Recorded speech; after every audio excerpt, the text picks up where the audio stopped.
Welcome to the Fitness Oracle, the podcast where we bring you real conversations with real people. And today we have an extraordinary story to share. Meet CJ Flood, a man of many hats. He's a veteran of the Australian Special Forces, a proud father, a loving husband, and a die-hard entrepreneur. Surprisingly, he's also a wannabe ultramarathoner, despite not really liking it. But CJ's all about pushing his limits and embracing the challenges life throws at him. Once weighing a hefty 130 kilos or 290 pounds, CJ was struggling to make ends meet and figure out this whole entrepreneurship thing. Delivering phone books for 20 cents each was far from his dreams. Fast forward 2 years, and he's a thriving entrepreneur, human leadership trainer, speaker, and a consultant. He knocked off an incredible 44 kilos or 100 pounds and found his passion for doing hard things. His transformative journey from knee reconstruction and weight struggles to completing an ultra marathon has been nothing short of amazing. All this fueled by the love and support of his dedicated wife and his two inspiring boys, Seth and Cooper. They're the reason he strives to be better every day. CJ is all about believing that sharing raw, unfiltered stories connects us at a deeper level. And that's exactly what he promises to deliver to you. Whether it's about life, leadership, mental health, or the ups and downs of his own journey, CJ is all about being open and vulnerable, believing that sharing raw, unfiltered stories connects us at a deeper level. And that's exactly what he promises to deliver to you. Whether it's about life, leadership, mental health, or the ups and downs of his own journey. So if you're ready to take your life to the next level, join the Fitness Oracle newsletter today. As a subscriber, you'll get exclusive access to exciting perks like being the first to know about new episodes before they're released to the public. But wait, there's more. You'll also receive a one-on-one phone call with me where you can discuss your fitness goals and how we can help you achieve them. Plus, you'll get free access to our private community where you can join community calls to discuss episodes like this and how they're helping you apply the lessons to your life. The excitement doesn't stop there. As a member of our exclusive community, you'll get access to some thrilling programs that we're launching to continue your journey towards health and wellness. So what are you waiting for? Join the Fitness Oracle newsletter today and embark on a path towards a healthier, happier you.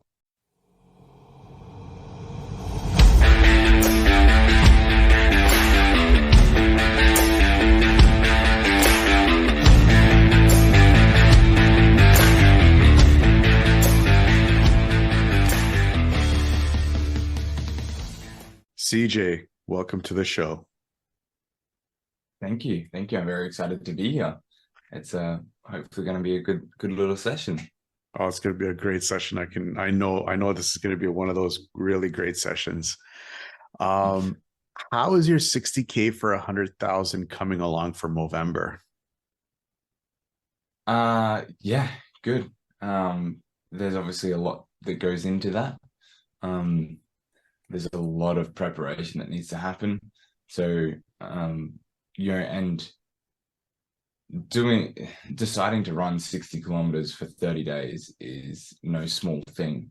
And it's not just about running, it's about the cause behind that as well. And there's a lot that has to happen there. But it's coming along. Training's going well. There's a couple of really big things that I'm doing at the moment, which is just like shoe testing. Like I'm going to go through probably a solid 5 or 6 pairs of shoes in a month. So like I need to know what shoes I like to be able to keep up with that volume. Testing out different sleep wake cycles, what I like to eat for breakfast, what I don't like to eat for breakfast, how does that work? So it's very much an experimentation time at the moment, as well as getting the legs ready. Working with some some actual running trainers to get more efficient in running and my running technique, which honestly I didn't think was a thing until I started like really long distance running, and I was like, wow, this makes a massive difference. But yeah, all in all, it's coming along pretty well. Thanks, mate. Very good. Very good. I always like to kick off the show with two general questions. One of those questions is what got you first interested in the line of work that you do with the training and everything? Um, so like what I do within my consulting world, you mean? Yeah. Yeah. So it was when I had the realization that I can be better when I learn new things and I get new insights and I work alongside people that and have coaches and mentors and things like that.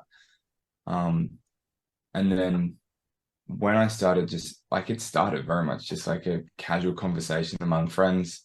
And I was like, oh, you can try this or try that, and they got some results. Oh, wow, CJ, that really helped, and and then it got a little bit more and a little bit more. I was like, you know what? I really enjoy this feeling, like being able to help people and watch them have growth in all areas of their life, not just within business, but at home, dealing with, hard relationships, things like that.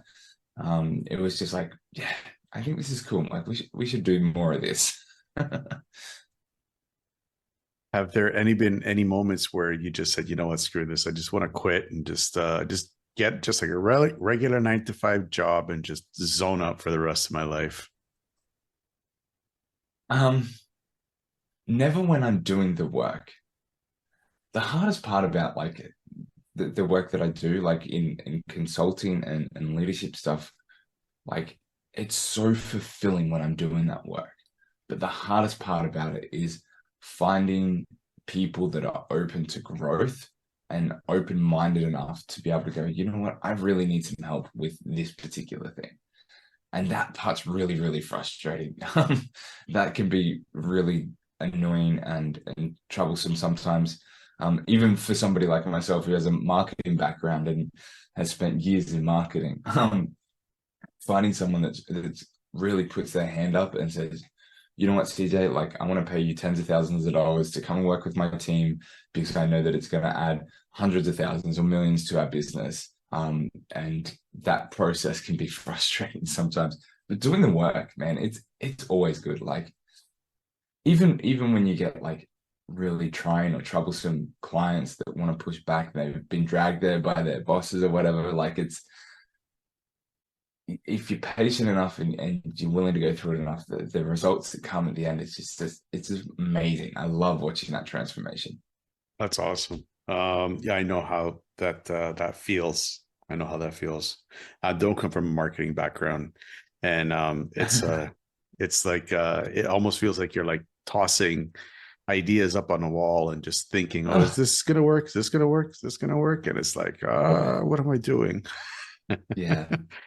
It's tough. It's tough, but it's worth it. It's worth it. I love the work. I love our clients.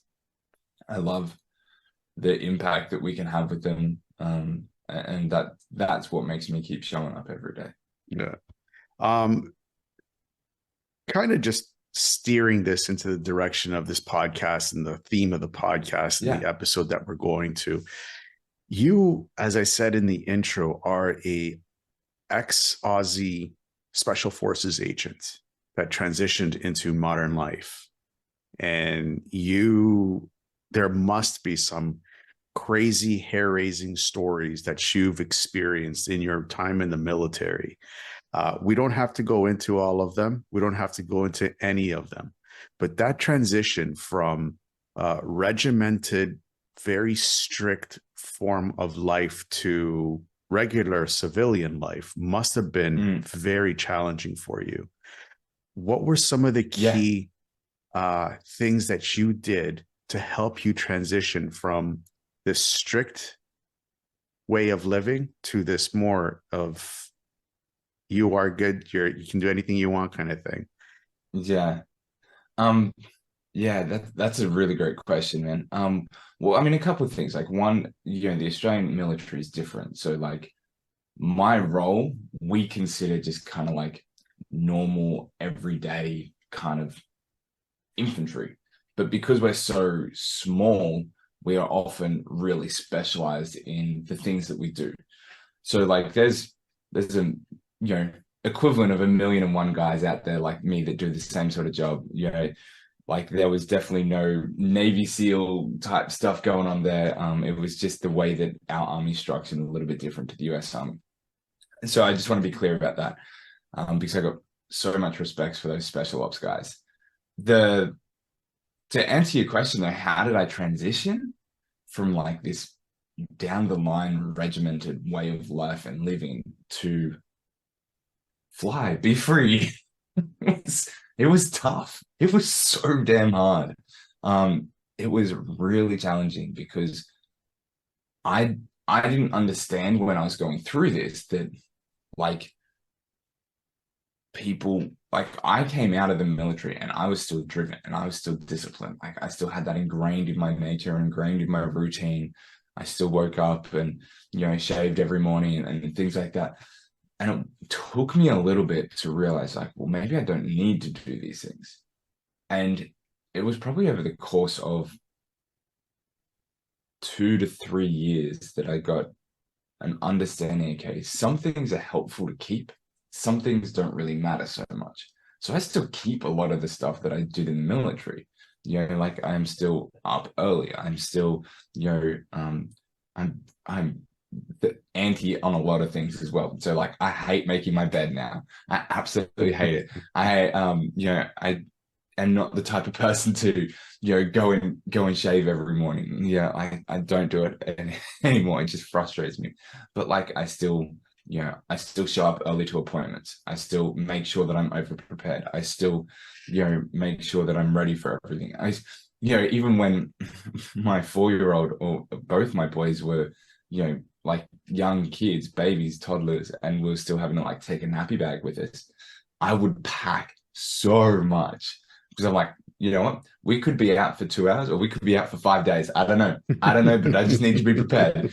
And my wife would be so frustrated. She's like, why do we need all this stuff? I'm like, I don't know. Who knows? Who knows why we need it? And I think, we've got two boys, one's 11 and one's 4. And I think in the entire time that they were babies and needing nappy bags and stuff like that, I think I needed all the stuff like once. It came in handy, but I was like, see, I told you I was prepared for this. So it was tough. It was tricky. It took me a little bit of adjusting to realize what was helpful, what wasn't. And I think probably just really focusing on my own routine, my own discipline, and analyzing. I've got a very, very much this kind of self-awareness and self-analysis approach to things. So I'm like, what's working for me? Great, let's try that out. Let's keep doing more of that. Oh, let's cut this away. Oh, actually, it was a bit better when we had that back. Let's put that back.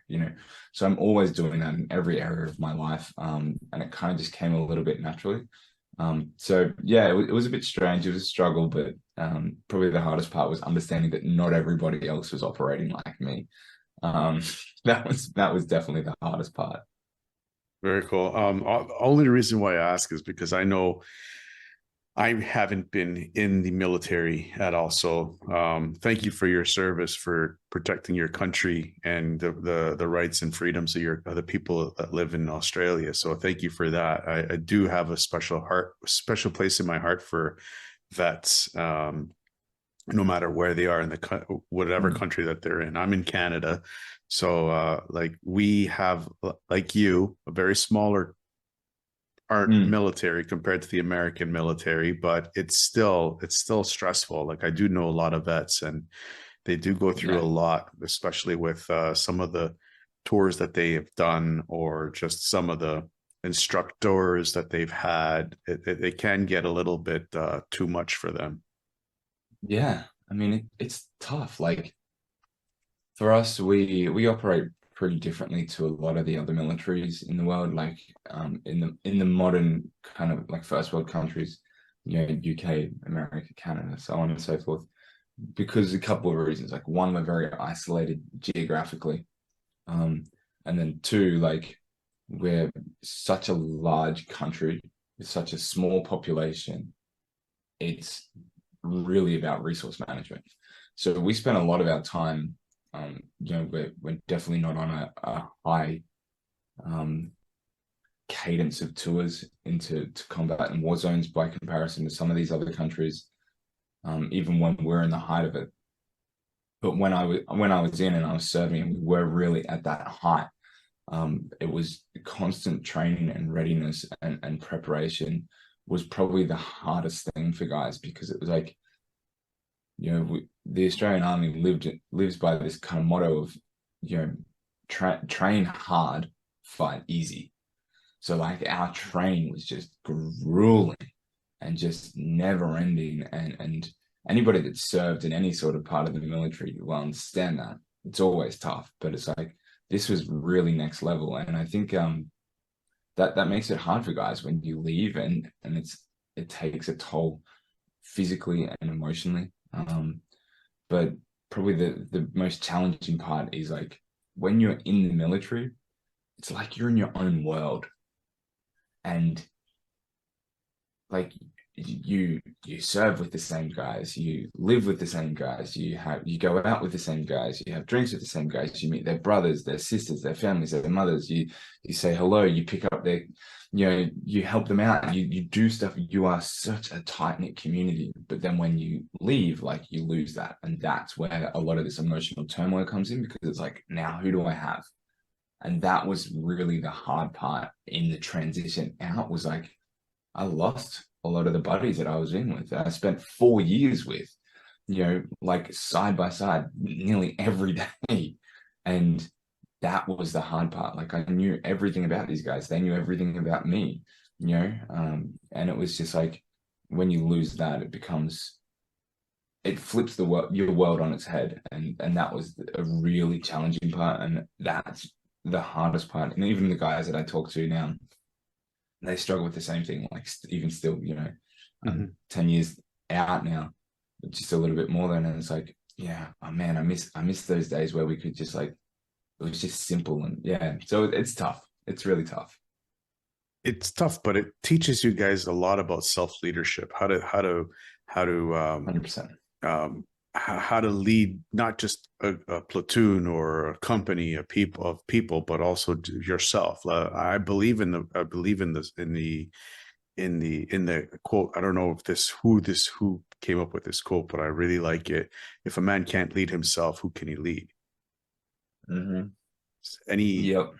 thoughts on that? So many.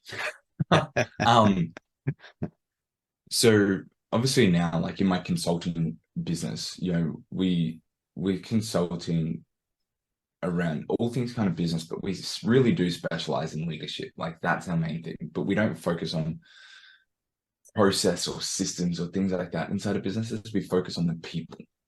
And that's because there's a quote, or not a quote, but like a motto that I have about my life. And that's like, everything rises and falls based off leadership, but it all starts with self-leadership.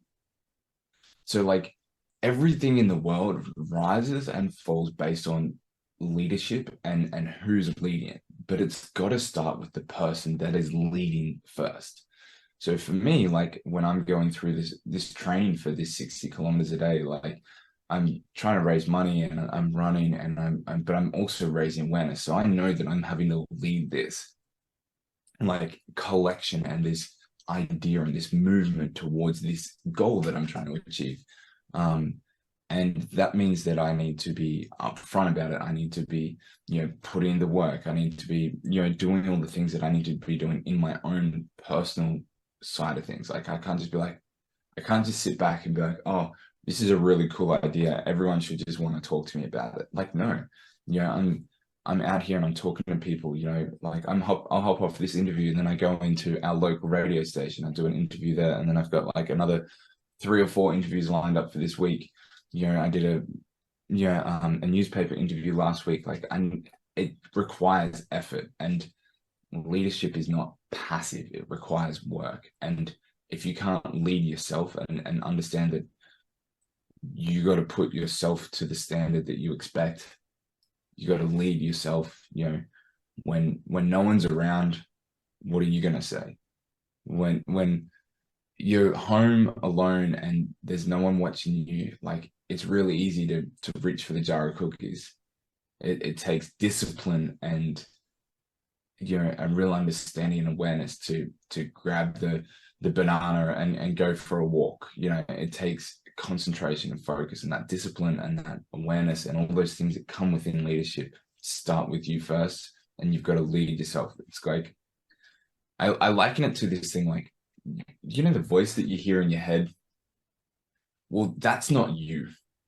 That's your really crappy college roommate that's saying, dude, we should crack a beer and like play some video games.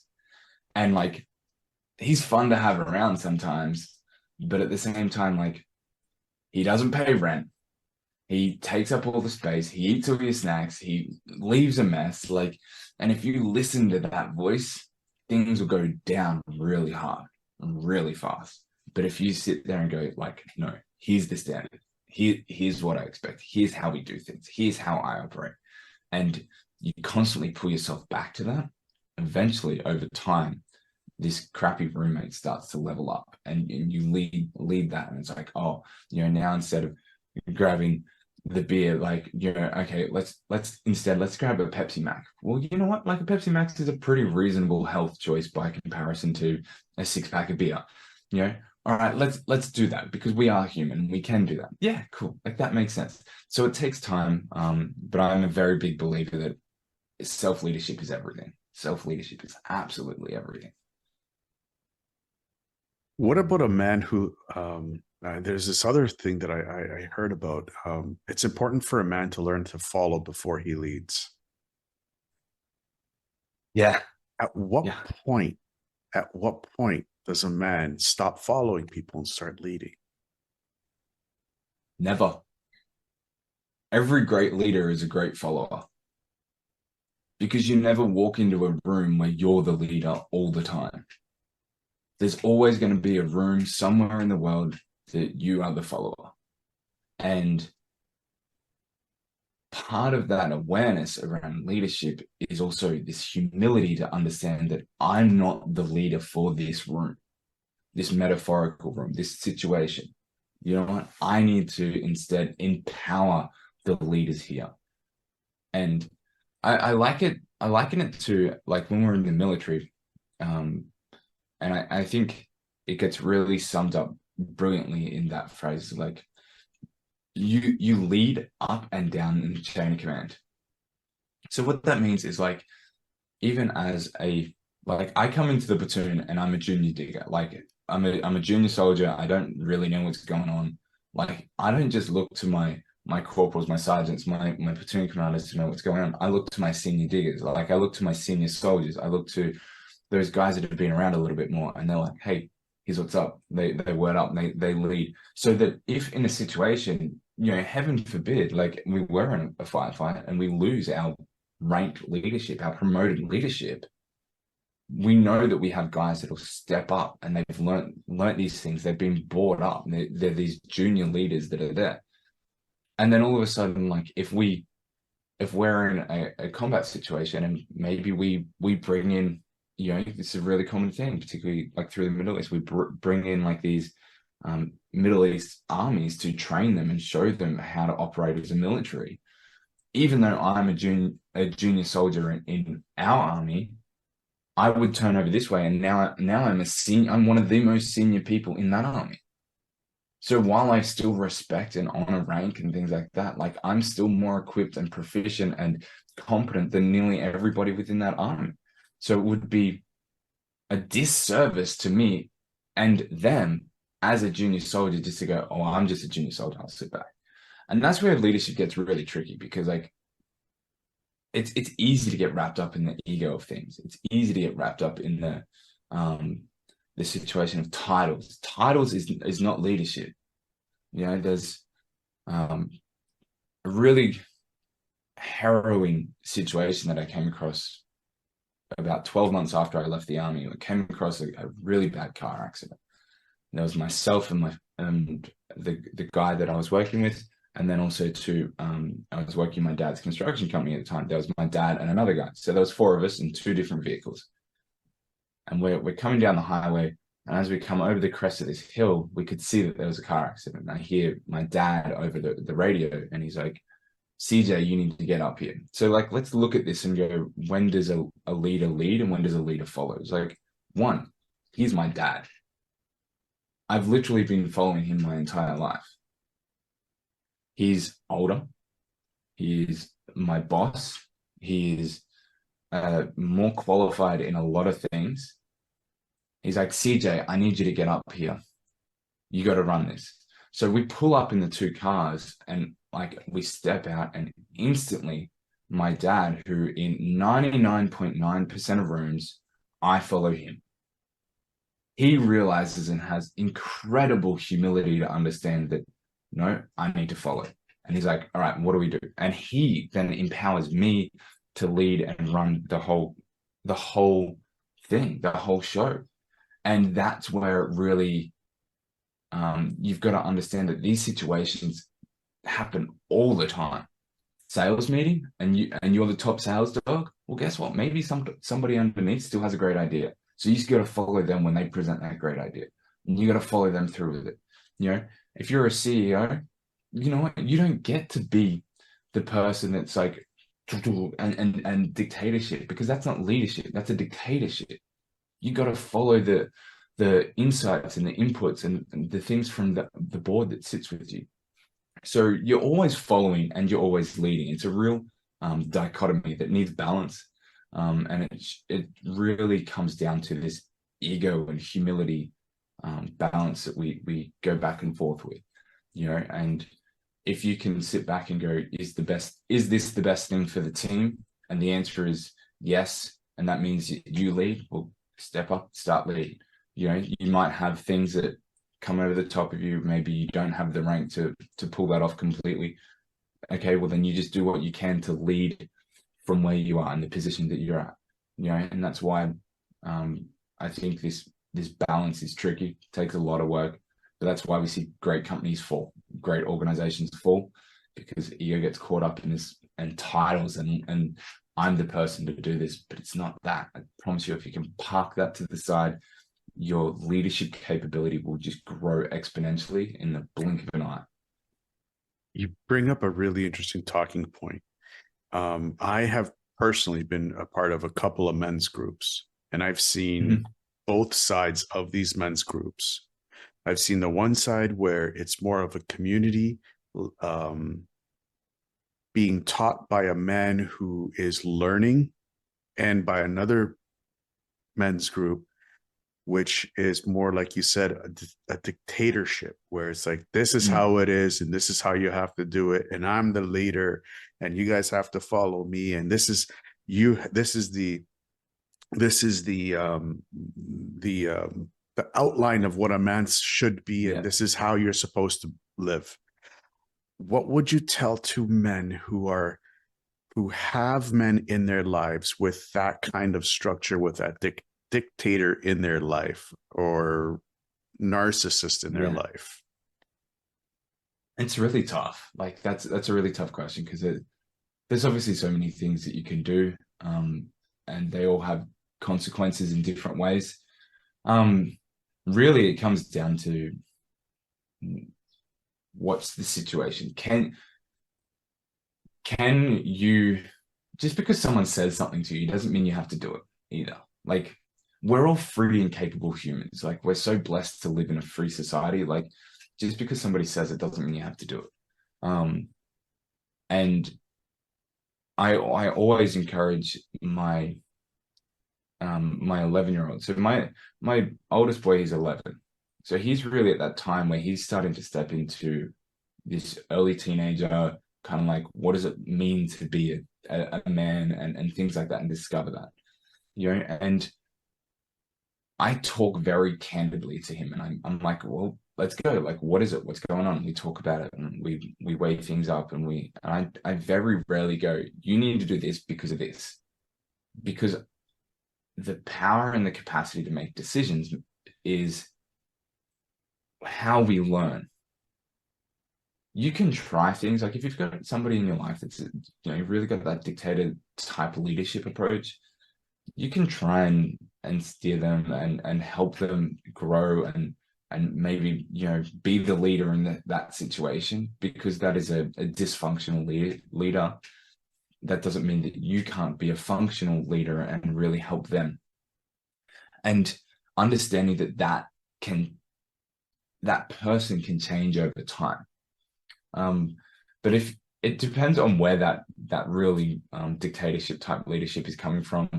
If it's coming from somebody that is just causing you more harm than good, like, just leave. Like, if you're a part of a men's group that's, you've really got that dictatorship type approach, and it's just not gelling, like, that's okay. It's not for everyone. And some people really need that strong, assertive, like, here's how it goes, here's how it is, try this, do this, go here, do. Some people really need that because they need that container in which to practice. But some people really just need, like, hey, like, let's figure it out together and talk this through and maybe try some stuff. And so there is pros and cons to both sides, depending on where you are in your own personal journey. I'm always a favor of like, not having that dictatorship around. I like to try and help them grow through that. I look at myself and I know that sometimes I can be like that dictatorship, and I turn to my boys. I turn to my 11-year-old. I say to him, like, what's going on? What can dad do better? And, like, I get an honest audit from him. I expect him to keep me in check. I expect him to say to me, like, hey, mate, this is probably not cool. And I expect that I will make mistakes. And I expect that when I do make those mistakes, I own those mistakes with complete, I own those mistakes completely and 100% on me and never on the other person. And if I can do that enough times, then he won't have that. I can keep my dictatorship genes and desires in check a little bit, and just be like, righto. And it comes back to this conversation with your crappy roommate. Like, if you let him win, that dictatorship will start to come out. So it's a bit tricky. Really does depend on that situation. And there's all sorts of things you can do, like sounds really dumb, but like a pros and cons list. Great one. Go back to, like, is this going to work for me? Is this helpful? Is there one good idea here? Is there one good idea embedded in what's being said? Is there a way that we can maybe just dial down things, over time? That just might mean having an open, honest conversation. That's tough, but it's really worth it. So it just depends on where you are, what the situation is, and how you best want to move forward depending on your life. Very cool. It almost sounds like trying to set an example, not just for other men, but setting an example for yourself, like kind of like tying in what we were talking about from before. Yeah. And how powerful, how powerful can that be to a man when he can set an example for himself and translate it to other people? Yeah. It's when you can set the standard, like, because it's one thing to set an example, but a standard's a little bit different. A standard is like, okay, kind of here's a list of things that I expect from people. I can't expect those things without being those things. I embody that. I bring those people to me. And it's just a natural attraction. Like, mate, I don't know anybody that's, caught up in delinquent, low-level kind of, things, because they're not the type of people that can stand to be around me. Like, you always kind of, you're going to have those people around you that are like you. So what the standard is, you've got to be who you want around you. And that setting that standard is so critical. And it doesn't need to be a huge list of things. It's like, oh my God, I got all these things that I need to do. No, it doesn't. It's just like, like, I expect somebody to, be, honest, speak with integrity, and trustworthy. Like, great. That's not that complex, but it's incredibly difficult to hold that all the time. The amount of times I've had to have honest conversations that I didn't want to have sucks. It sucks sometimes, but you've got to have those, because like if you want that in your life, you've got to hold that standard to everybody all the time. You know, I'll give you a great example. Like I hold myself to that honest example. I'm human and I'm not great. I make mistakes. I get caught up in the moment. I get emotional. I have all these human things that we all have. Sometimes it gets the better of me. And just the other week I messed up pretty bad by my standards. And my wife had to pull me up in check. And it wasn't a simple kind of like, oh, you messed up, don't do that again. It took a bit to process. Mm-hmm. And it wasn't until I was like, you know what? I sat down and I was like, okay, is this not the truth? It's like, no, well, 100% the truth. Do I expect honesty? Yes, I do. Okay, what am I going to do about this? So then I had to go back and I had to correct a few things and make a few adjustments and, apologize to some people, and explain the situation, and then say, like, I'm sorry that you had to go through that. I hope that you understand that I am human.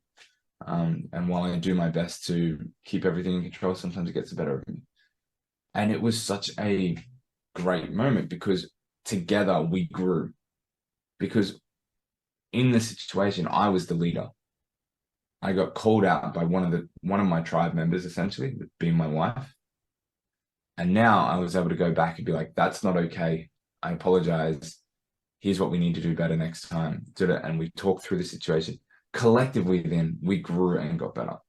So it's like setting that standard applies across the board.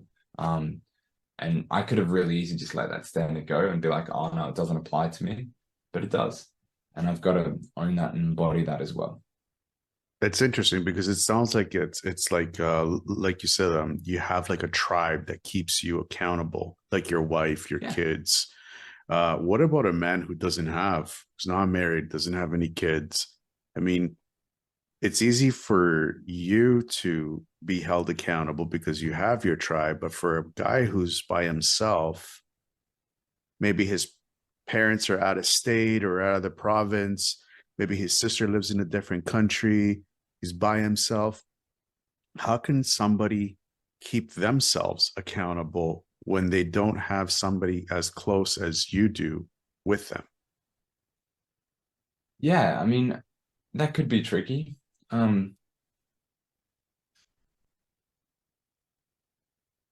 So, okay, I'll give you a bit of an example about how I dealt with this personally, because like I'm not one to sit here and say that I know everything. Like I'm not like that. I only use my experiences to maybe guide people to a bit of an insight. So for me, I left the military. I worked in construction. I was on a six-figure salary in construction, having really great success. And I got to this point, I was having this great career success, but I was being a very bad family man. Like my eldest son had just been born. His mum, was looking for me to be around and be a dad and whatnot.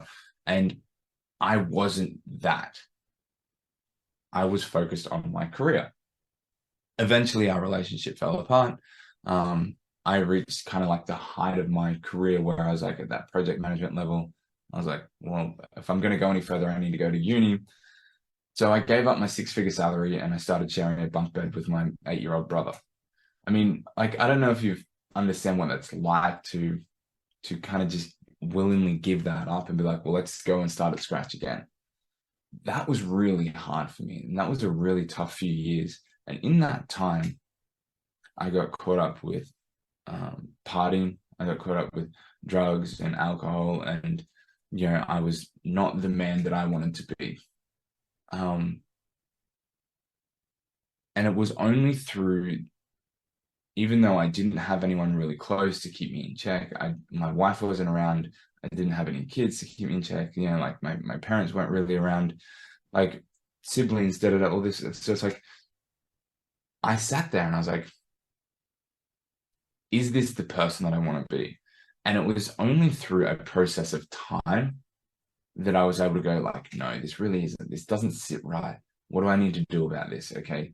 And I slowly worked through some things, and, you know, I decided to change it up, and I physically moved geographically, pulled the pin on my uni and my studies, and off I went, and I was like, I need to get out of here. Interestingly though, when I, right towards the end of that time, you know, it was 2 weeks before I left, it was when I met my wife. So like I had a couple of years of really bad, poor, low level decisions that I was making. And over the process of time, I realized that, you know, this isn't what I wanted.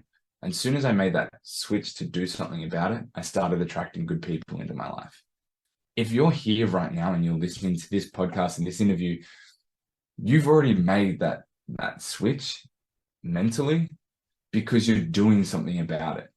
You're seeking that out. So first off, congratulations to you, because that's the reality of things. Like you've already sought out help through the virtual mentors, the virtual tribe. Now, I think one thing to come back is really have a look at your tribe. Isn't friends, family, things like that. Your tribe is transient. It can come and go. You can have someone be part of your tribe for a night that you're at the club. Like, you ever meet that person and they're just like the best person in the world, and you're like, oh my God, let's hang out. And you have the best time. And it's like, you meet them so deeply and so connected, but it's only for like 8 hours. And then you never see the person again. Like, so tribes can be transient. They can move and move around and things like that. So don't get caught up in the word tribes and think it's only like your mom, dad, wife, kids, brother, sister, things like that. It's people come into your tribes a lot more often than you think. So be open to that. Be open to people coming into your tribe, calling you out.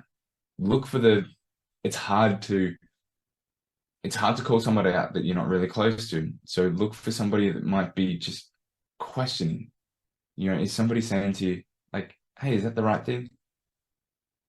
That might just be enough to go, well, you know what? It's really not. So just look for those little subtle things.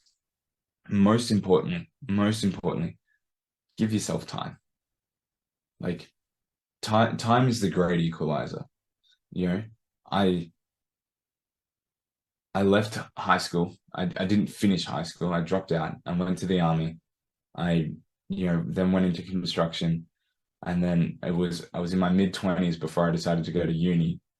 You know, and I stepped into uni and I was like, this sucks. I'm still definitely not a smart guy when it comes to academic stuff, and, you know, failed a lot of my classes and struggled and really had a hard time.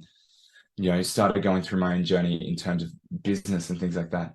And it's really been like the last 3 or 4 years that I've learned more in the last 3 or 4 years than I did all my time at school, all my time at uni. Like, and time was the equalizer for that. So just understand that time is that equalizer. It's okay to not be completely figured out right now. Just move towards what makes you feel good. If you sit there and go, maybe I should go in for that job. Maybe I should move out of town. Maybe I should do this. Maybe I should just do it. I mean, if you've got nothing to lose and you don't have people around, just do it. There's nothing holding you back. Interesting. Because why I'm saying interesting is because we get so comfortable being comfortable.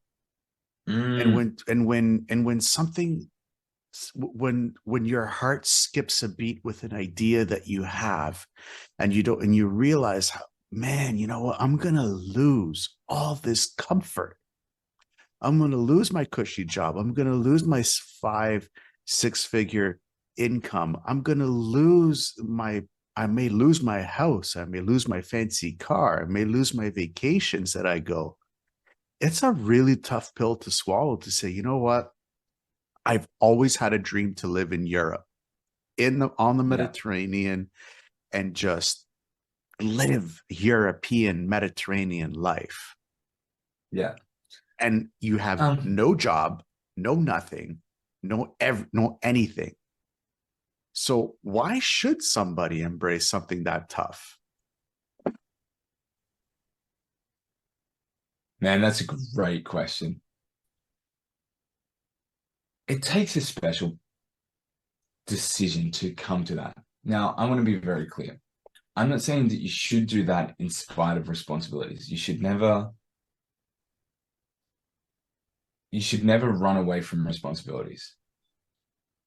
There, as a man, you're leading your family. You're leading your circle, you're leading your connections, you're leading. But that doesn't mean that you shouldn't be happy. So let me be clear about that. Don't run from responsibilities. Honor, maintain, and look after those responsibilities. But if you need to do something to be happy, then be happy. It is your God-given right to have that happiness. I left my relationship with my oldest son's mother. So that's a bit complex, I know, but my oldest son's mother, because I wasn't happy. And I knew that I would be a way better father if I was happy. Took me a few years to get there. It took me a good few years to really get there. But I now sit at the place where I am a damn good father to him.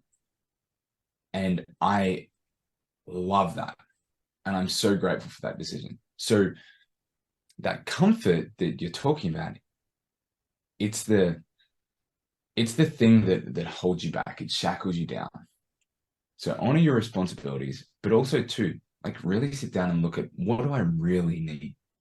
Like I can take I can drop everything today and be like, you know what, like I'm going to go back to uni and full time and we're going to go do this. The reason I can do that is because I know that I can do that and maintain my family responsibilities. Because if it means that I need to go and work a night job cleaning toilets, I'll do it. Like, so be it. Like, I'll do it because that's what it means to me. Because I know that I can do that. I know that at the drop of a hat, I can go and get a job in construction, or I can go and get a job in marketing, or this and that. Now, when you don't have those skill sets, you've got to be a little bit more discerning and a little bit more thoughtful, a little bit more mindful. But once you kind of get to a point where you can build those skill sets up and you can honor your responsibilities, and then you understand what it is that like, what is the bare minimum that you need, like things start to look pretty easy in terms of decision making. Maybe for you, the bare minimum that you need is 2 vacations a year and, 2 cars and your giant house. Well, that's great. That's fine. That's totally okay. That's your bare minimum for you and your family. I get that. For me and my family, like, I'm good with a tent. I'll ride the bus or I'll walk and I'll find a job somewhere doing something. We'll figure it out. My family will never go hungry. They'll never be without shelter. And the certainty that I have in that is what gives me the ability to make those tough calls. So understanding that there's comfort there and there's varying levels. And you just got to find where your level of comfort and risk kind of meet. And there's a really great way to look at that. And that's, for me, like when I'm running these long distances, that's not I don't like running. Okay. So like when somebody says to me like, hey, why are you running 60 kilometers? Like the first thing I think is like, I don't know. Like just because it's so dumb in my head because I don't enjoy it. But what I enjoy is that when I'm 20, 30, 40 kilometers deep into that run and I'm sitting there and I'm on my own and I'm confronting that thought of quitting, and it's me versus that thought of quitting. And I'm like, well, now it's game time. Now let's go to war because I can do the hard things. So the hardest thing you've ever done is the hardest thing you've ever done. So if you start to find more hard things to do, other stuff gets easier. Like, that's just the reality of it. And you can embrace that in all areas. It doesn't have to be physical. I like to use physical things because for me, that means I can translate that over. I find that translates over to my business and my personal life really easily. Like, I don't need to be like trying to find hard situations in my family life, um, just so I can confront them. Like that doesn't create hard situations. Like that makes no sense. But I can easily go for a long run. I can put on a backpack with some heavy rocks in it. I can go and try and start training for a triathlon. I can go for a 5-day backpacking trip. I can go so these things give me the ability to confront these hard situations. And that's where it's like, now that I've confronted something hard, I know what my standard that I need, like my things that I need are. Great. Well, now somewhere between these 2 points, I have a level of risk and that I'm comfortable with. And you've got to find that for you. But yeah, backpacking through Europe sounds pretty good. Yes, it does. Yes, it does. Sounds really nice. It's really, really nice. The problem Yeah. is when you do hard things, a lot of times you fall on your ass and you get life that gives you that right hook out of nowhere saying, you know what, now the real work has to start. Now you Yeah. really start to really look at yourself, who you are, how you react, and how you move. And how you're going to get out of it will dictate a lot of how you are when you do fall on your ass. How do you help Yeah. people get out of that? Life just gave me a right hook and I'm on my butt right now. And there's no way that I don't see the light to get up. You don't need to see the light to stand in the dark. Mm. So what I mean by that is like, you don't need to see step 1000 to take step 1. And that's really easy to say. It's so easy to say. But John, like, man, I tell you, like, so after my second knee surgery and I've left the army and I'm laid up on the couch and I'm eating and I'm not moving and I'm putting on weight and it hurts and I'm in pain. And I go through this cycle for 7 years. 7 years, mate. Like, I got up to 130 kilos, like 290 pounds. Everything hurt. I was in pain, like not just physically, but emotionally. I felt like a shell of a man. I felt lost, alone, just completely isolated in the dark. I had incredible people around me, but it didn't change how I felt. And there was a good 10, 12 times. I literally invested tens of thousands of dollars to try and lose that weight and get my health back on track. And it was only through the genuine, like, okay, let's go again. Let's go again. Let's go again. That I started to see there was a way forward.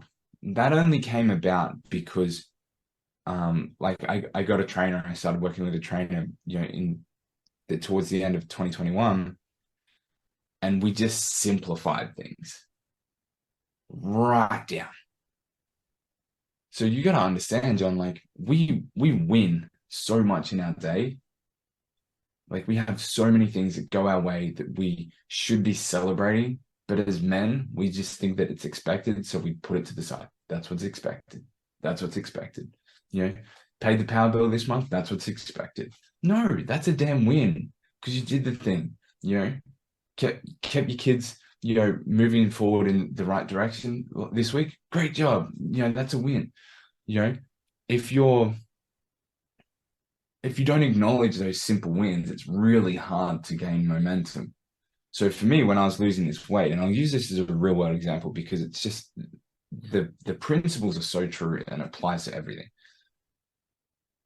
I focused on 2 things. One was like an education focus and one was a doing focus. So one was just learning about the food that I was eating and how that worked, how that was operating, just understanding calories within the foods that I was eating. Eat normally, but just understand it. The other thing was all right, I just want you to get ultra consistent with walking your set amount of steps. Now, when I say set amount of steps, I'm not saying you need to go straight for 10,000 steps, because I was in pain. I couldn't walk 10,000 steps, son. Like I couldn't do that. So for me, it was like, let's get to, my average was 5,000 steps. So the goal became, can I get 7 days in a row of 5,000 steps? That was the crazy, this is the thing, that was the crazy long-term vision.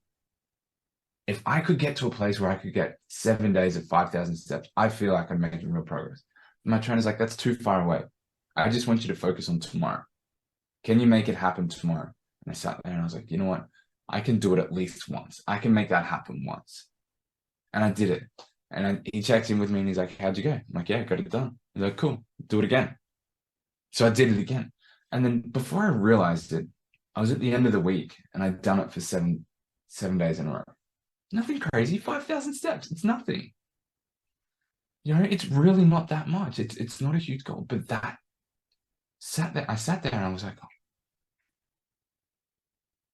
wow, I did that. So now, like at a biological level, like a literal biological level, I've had a win in a goal and I've achieved something. So now my body's getting pumped full of like dopamine, you know, I get an uptick in testosterone and all this sort of stuff. And it's like, great.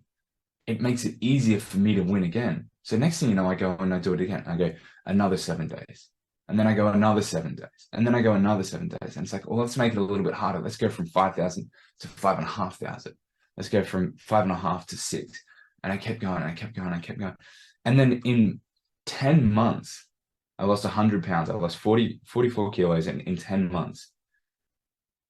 By focusing on that, I didn't step into a gym for like the first 4 or 5 months. It wasn't until I was like 23 kilos down that I was like, wow, I feel great. I'm ready to start training and do so. Because I didn't think that it was possible for me to win. So if I made it so hard at the start, it's like, right, you need to go to the gym 5 times a day, 5 times a week. You need to do this, you need to do that. Like, it's really easy to fail at that. But if you dial it down, get simple, pick one thing and just make a little bit of progress and just get ultra consistent. This is where, like what I said before, where time is the great equalizer. That's the thing. Time is the great equalizer. It is the thing that compounds the success. And if you're wondering how you do that, there's a book that I read that changed my entire perspective on this. Because for 7 years prior, like I was going through this process of like, all right, I go to the gym 4 times a week. I eat chicken, broccoli, and rice, and that's it. And like that was the thing. And then I'd get like 3, 4, maybe 5 weeks in, and I'd be like, I'm done. And my willpower was toast. I couldn't do it anymore. My body hurt, like I was in pain. I hadn't gained enough momentum. But when I read this book, Atomic Habits by James Clear, it really just broke down this process of what it means to be ultra consistent. So it flipped it for me, because where I was like, okay, I need to be doing all this crazy stuff and going all the time, but I'll have a couple of rest days. Whereas the rest days, the days off in between, that impacts your success more than the days that you do double the effort. So if I go to the gym twice in one day, but then I do nothing the next day or the 2 days after because I'm sore and I'm tired, those 2 days have much more of an outweighed impact than the double session that I did, because like it's hard, and then it's harder for me to get momentum again because now I've stopped a little bit, so I've taken a break. So it's like this compounding effect, you know, just like we have in finances and things like that. It's like this compounding effect applies to your habits and your behaviors. That walking streak, that hitting the steps streak, I went on to go and do, I think it's like 572 days straight. Wow. And I didn't break it at all. And I was so filthy when I broke it because I missed it by 9 steps. I was so devastated. Like it killed me. But here's the thing. I sat there and I looked at it and I was like, even now, like I feel that in my chest. Like because it meant so much to me, because that was the success that I was having. And like, it was probably 3 o'clock in the afternoon, and I'd been mopey, and I'd been just, and like, I missed it because it broke, and I'm like, I'm looking, but I had to pull myself back out of that. And I got out there and, went for a walk, got my steps up. I got to the point, and I started on day one all over again. That was about 100 days ago now. So it's still a little bit fresh for me. But yeah, like it's hard to start sometimes. You feel alone and you're isolated in the dark. And it's like, okay, two things. One, just get super simple. I mean, super, super simple. Like, if you can do something within 2 minutes, like, that's sort of simple. And then two is just get ultra, ultra consistent. Do it again and do it again and do it again and do it again. And it's going to be boring. It's going to be mundane. You think about like any great athlete, how many times, has, Mike Tyson practice his 1-2 combo? How many times has, LeBron James taken a 3-pointer? How many times has, how many times has Messi practiced, a corner kick? How many times have they just get ultra consistent and disciplined? And once you do that, it's literally, I make that sound because it's like a train of momentum. Mm-hmm. And that's what happens. And it busts through into other areas of your life. Don't try and fix everything at once. Just focus in one place. And hopefully that'll help. You brought up so many talking points, and we're coming close to the end of the show, but I'm just going to ask you a question about one of those talking points. You said something about like, do one thing every single day. That goes in contrary to what we in the gyms as trainers are teaching our clients, where you need the rest day for the recovery process, so your muscles don't get torn and you don't get injured. I have a big problem telling my clients, you got to be in the gym every single day. You have to. You got to be pumping the iron 7 days a week, 365 days. Because I know from a physiological perspective, the rest and recovery protocols are more important than the actual work itself. Yeah. Yeah. So it's like, how do you balance that? I mean, that's a really tricky question. And it's one that I've wrestled with myself. I can't answer that for everybody, but I can only answer it for myself. If you do one thing, and this is the key about that like being ultra consistent every day, that's one part of it. The other thing is super simple.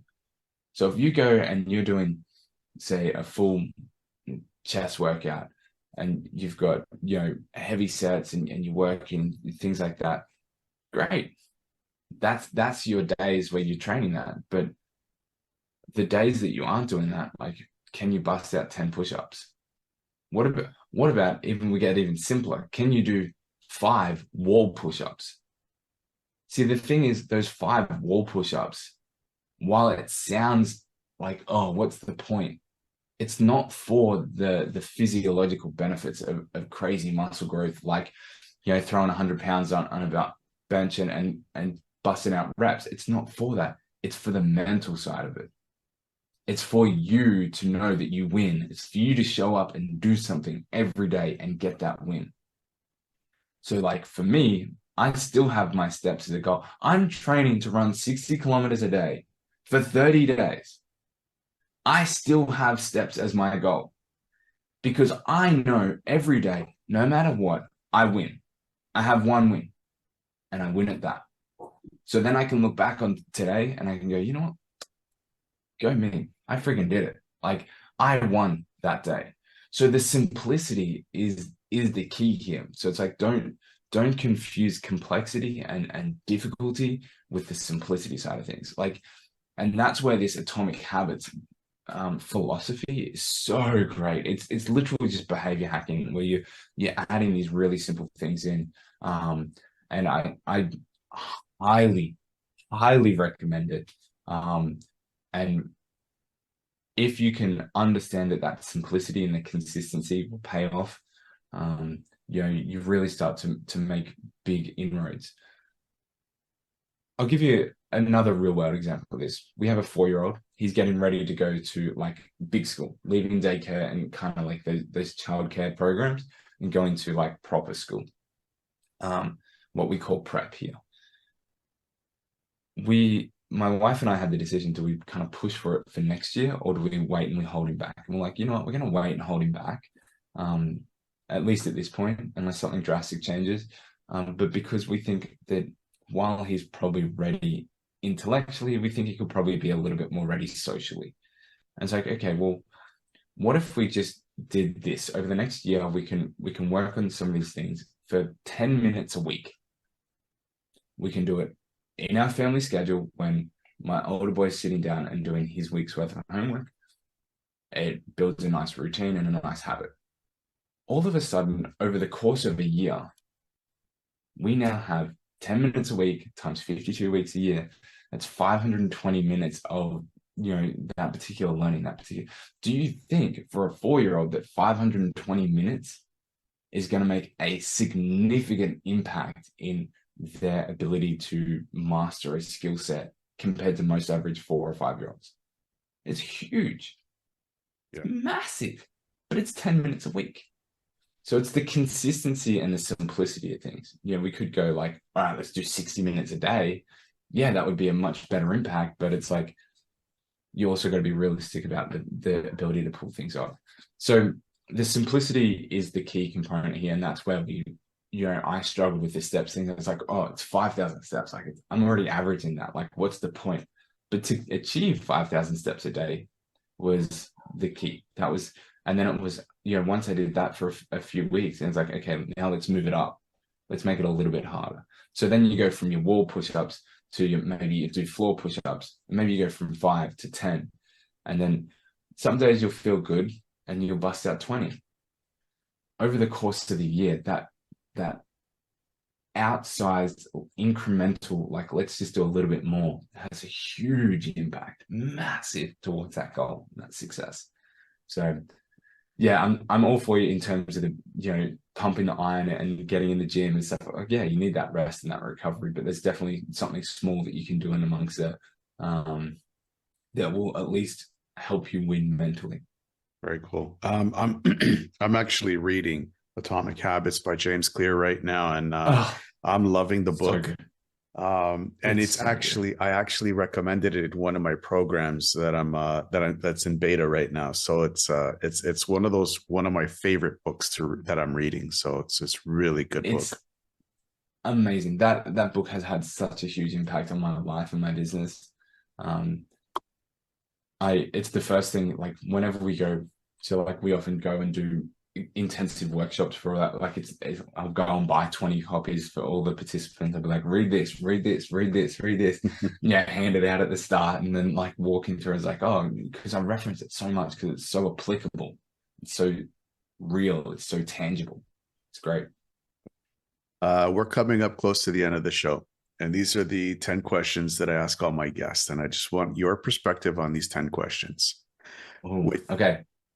With the increase in people suffering from depression from the past 3 years of uncertainty that we've lived through, and this year of uncertainty that we're living through, what would be the one thing that you could tell them to keep their hopes up?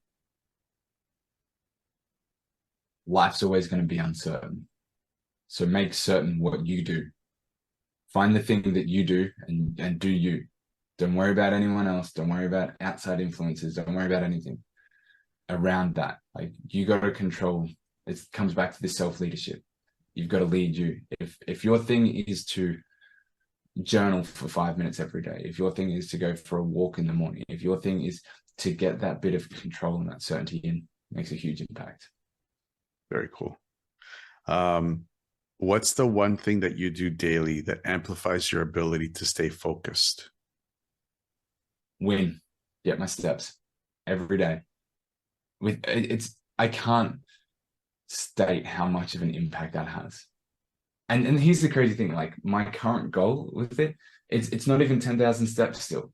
Like, again, I'm training to run 60 kilometers a day for 30 days, and I still don't have a daily step goal of 10,000 steps. It's 8,500. Do you know why it's 8,500? Because when I get to 8,500, I'm like, damn, I'm so close to 10,000. I may as well keep going. And even though I know that now and I say that out loud, it happens. I do it to myself every time. So it's just understanding that when I do that, I win. And I always make sure that happens. If you could pick up the phone right now and call yourself at 20 years old, what would you tell yourself? Get simple, get consistent. When I was younger, I had this great desire to make everything hard and complex and really challenging it. And I lost 10 years trying to figure stuff out. And I think if I just simplified it down, got really,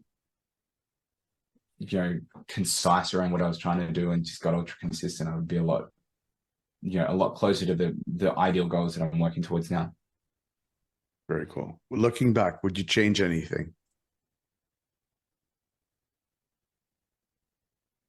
I changed nothing that happened to me. There's some things that I've done in my past that I'm not proud of, that, in the process of learning, I've hurt people and made mistakes, and, but at the same time, like, hurting them and having those things and trying to resolve that has been part of a learning process for me. Hasn't always gone to plan. But I mean, I think we are who we are because of our experiences. Mm-hmm. What's more important to a man, his word or his purpose?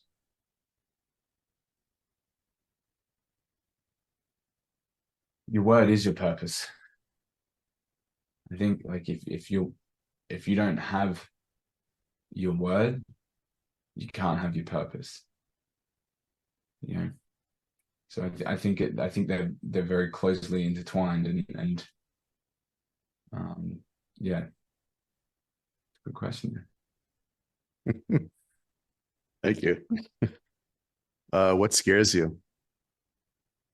So much, man, so much. Honestly, the biggest thing that scares me is that I let my standards drop.